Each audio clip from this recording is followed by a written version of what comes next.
We are going to have to re-examine a lot of our concepts very quickly, or we're going to destroy ourselves. And that is what our children have been trying to tell us for the past 10 years on our college campuses and in the streets.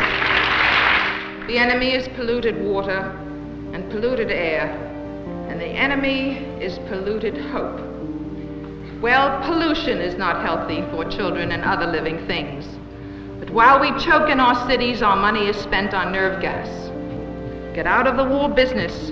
Clean up our landscape.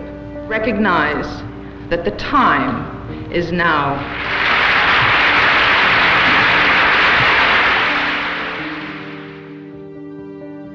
The climate crisis, my friends, is the test of our times. This test is now as acute and as existential as any previous one.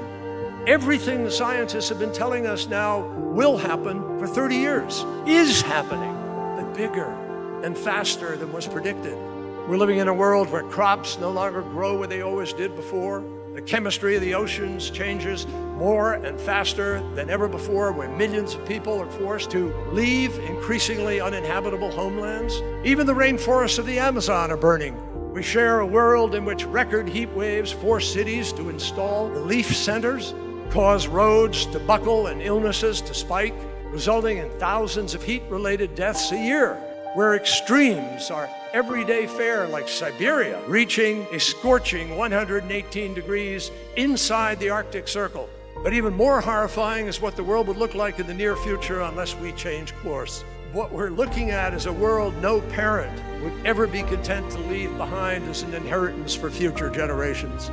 All the talk about values and architecture means little to a generation that has grown up every single day under the mounting danger and now the undeniable reality, who feel forced to put down their school books and march out of the classroom to strike for climate.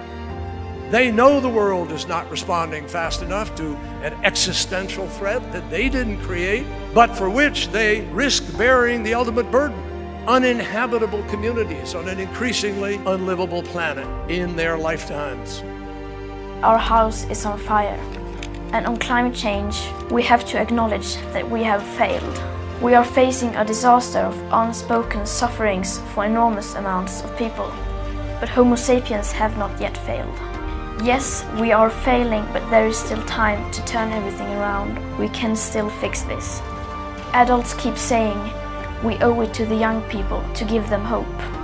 But I don't want your hope. I don't want you to be hopeful. I want you to panic. I want you to feel the fear I feel every day. And then I want you to act. I want you to act as if you would in a crisis. I want you to act as if the house was on fire. Because it is.